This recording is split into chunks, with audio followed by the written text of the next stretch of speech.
Welcome back, boys and girls. Today is episode 3 of the IS300. I'm here at the storage unit. Yesterday, Sean came over and helped me for a little bit, which was freaking awesome of him. We got the GTE block on the engine stand. And did a few other little things, nothing too crazy, but today here, hopefully, we're gonna get the head pulled off. And hopefully we can either see some carnage or see nothing at all, and at least get the head off and, you know, get that whole journey going. Here we go. All right, well, here's kind of a quick overview of kind of what I accomplished yesterday when Sean came over and helped me.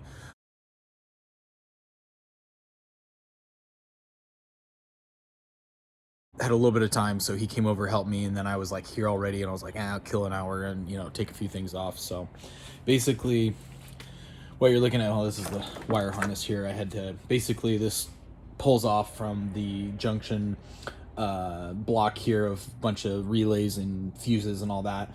Runs down over here, a few other little connectors over here that's easy, and then pretty much the alternator. What else was electric over here? There's alternator. I think there was like another sensor. There's like the MAF sensor, wire connector and all that, spark plugs, all that. Pulled all this stuff back. Now pretty much I'm down to figuring out getting the intake manifold off, which it looks a little tricky, and this harness is on there really freaking tight, so there's not a whole lot of give. And I think there's some connectors underneath, so I'm gonna try and see if I can at least get this harness peeled back a little bit more, because it looks like the main thing right here, I'm hoping I can just flop it over and just let it hang over the fender here, and that way it'll give me access to get this intake manifold off and get the valve covers off, get the head bolts pulled, and see if we can get this head pulled. So and if you've never done a timing belt job or water pump or anything on these engines are super freaking easy to work on. Everything's really accessible as long as you have the right tools to remove the cam gears and everything.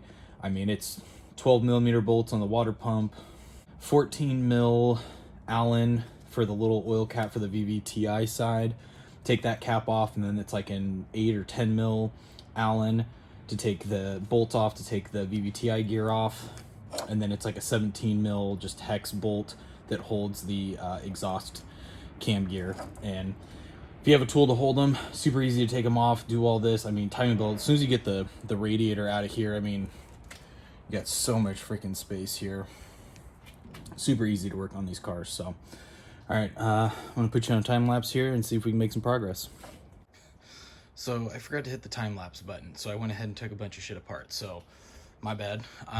Basically with the connectors here, there was a couple of ground wires on the manifold. Looks like there might be like a coolant temp sensor, oil pressure sensor, air conditioning. It's like an oil level sensor or something that's on the upper oil pan. So unplugged all that. Now this is a hell of a lot better. Look at how much more free that is. So I'm gonna try and swing this out of the way here and see if we can get this manifold off.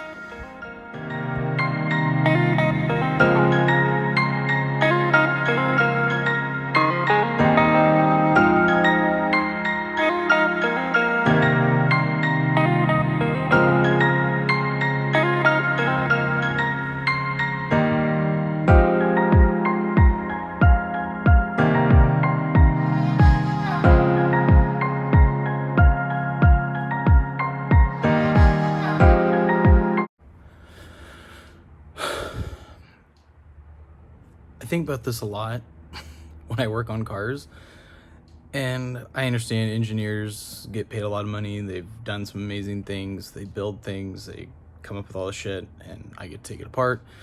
But I had an instructor when I first started automotive school, and I think about this all the time. He said, cars were designed to be put together, not taken apart. And I think about that a lot, because when it comes to shit like this, it is not coming apart very easily.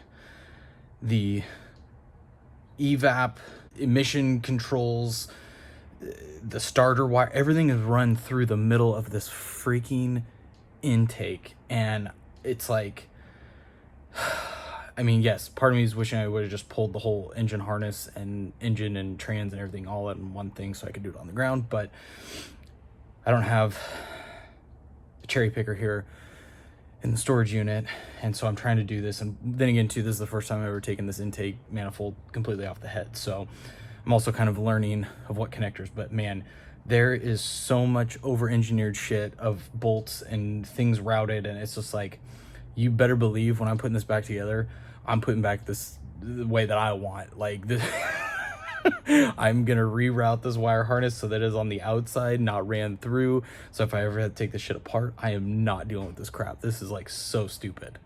So stupid. Alright, god damn, that was process. So here we are sitting there, got pretty much everything taken off. Now we're going to take off the valve covers here so we can get access to pulling the cams off, and the head bolts are underneath that. So just 10mm nuts and bolts. Undo. These are two separate valve covers if you are new to 2JZs. These are separate, so I'm going to undo one side. It's always good practice to, I always kind of start from the center and work my way out as kind of like a reverse spiral, I guess, of, you know, making sure it's an even surface, taking everything off. That way you're not just undoing things, so it'll cause, you know, that way you're eliminating anything from being removed unevenly, possibly cracking, any other damage. So same thing goes with removing the head bolts. Start in the center. We're just going to kind of sit here and work our way around and just start undoing, you know, quarter turn, quarter turn, quarter turn, keep going until they're eventually all loose, and then that way the head evenly comes off. So here we go.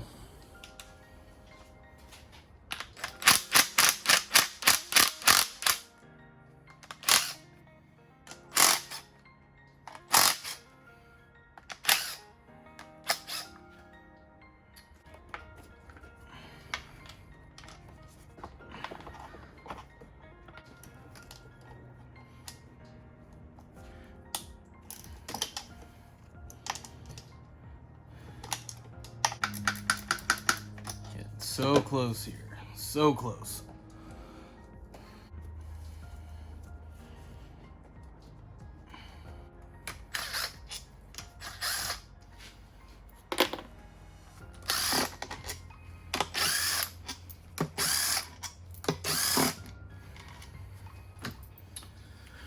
All right, see if we see anything juicy behind door number one.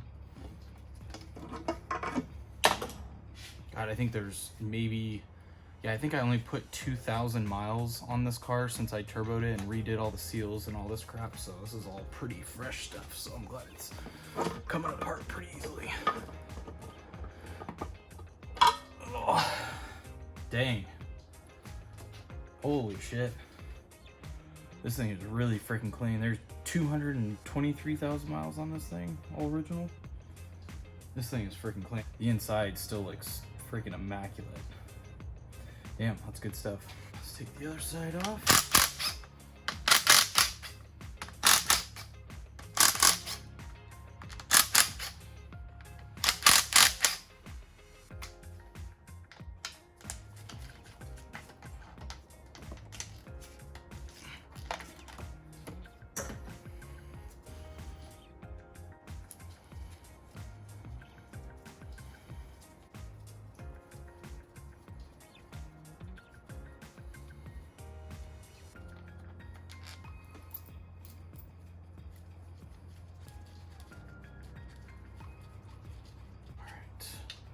Door number two.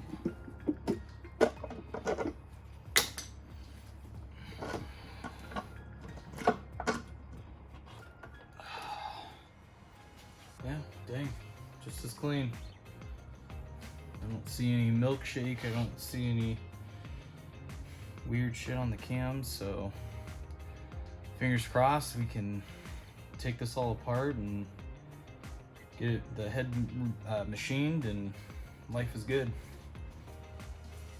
So now we are going to start removing the cam cap bolts, and same thing, doing a nice uniform reverse spiral of loosening everything. And obviously with some of the lobes. You can see some of the lobes are pointed down, some are pointed up. So there's gonna be some pressure on some of the valves, valve springs, sorry. So you'll see as we're gonna do it, it's gonna be kind of an even, I'm gonna go back and forth. Always use a wrench, don't use your impact. Just gonna sit here and just kind of go back and forth, and I'll just, you know, quarter turn here, quarter turn here, here. Just going back and forth, just little turns. So last thing you want to do is bend or crack the cam. And this is just good practice to make sure that nothing in the process of removal gets messed up. And the whole reason too of taking these off and removing the cams is the head bolts are not accessible until you pull the cams off. So got to get these out of the way so I can get to the head bolts go off, then the head comes off. So, and then as you sit here, you'll feel them. Now they're like, you know, just a little effort. Keep going back and forth. You'll see just the cam will start kind of slowly rising up a little bit. Just good practice to sit here and just kind of work yourself back until they're all finger loose, and then you can unscrew them and get them out of the way. I should have taken that heater core hose out of the way. Made life just a little bit easier. And as I undo this back one here, that has more of the spring tension, as that's loosened, then it puts tension on these other ones. So I'll feel it as I'm working myself back here. You know, there's still resistance on them, and that's what I'm talking about. As you're working these back, you'll feel the cam start to lift. And the last thing you want to do is just undo all of them and just leave one cam cap. I mean, this is all aluminum stuff. You want to be super gentle. And obviously, I'm a little more OCD about this shit than probably most, but all my Toyota engines I've ever worked on, this is how I do it. Hasn't failed me yet, so. They're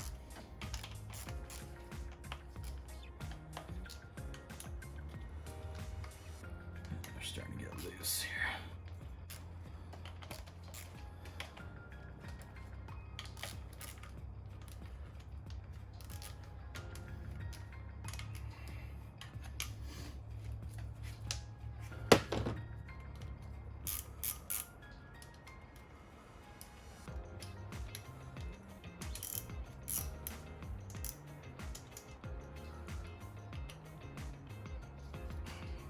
Bastard.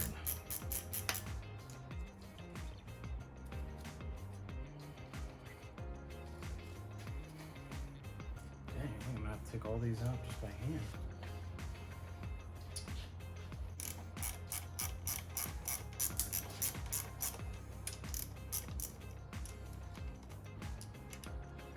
There we go.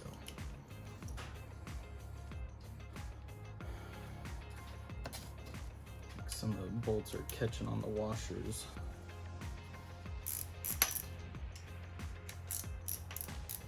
And just randomly talking here, all these cam caps are labeled, and they have an arrow pointing to the front of the engine. So this one will say E2, E3, E4, E5, E6, E7.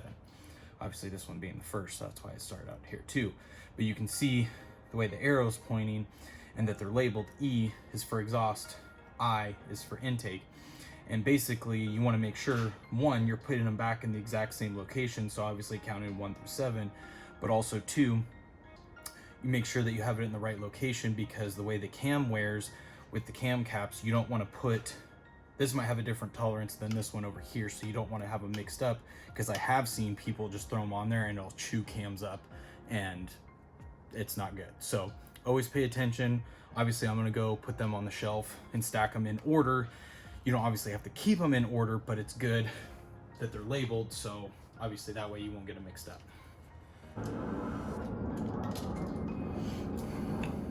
And that's all there is to it.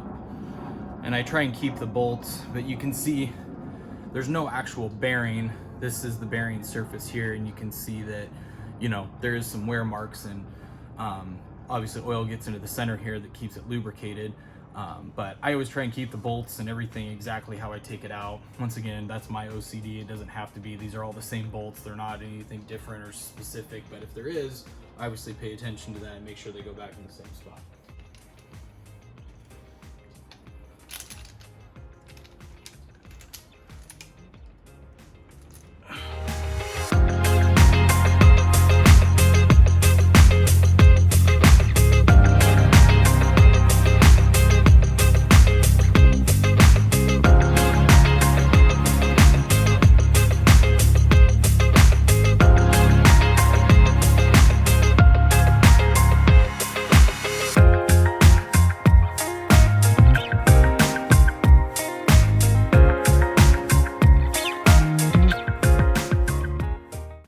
Well, she's off.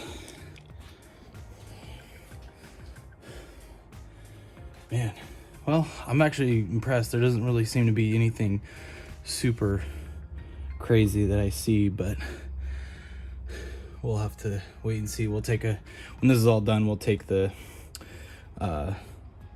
engine block apart and we'll really see if we can find our failure. But I mean, definitely looks like some of the cylinder walls are a little scratched. Yeah, there. So yeah, I think we pushed it to the limit. So anyways, that's how you remove a 2JZ head. The socket for the bolts. There she is. I gotta cut it short. Gotta go take care of the baby. So thanks for watching. Subscribe if you haven't already. Comment, questions, anything, like. We appreciate it. Till next episode.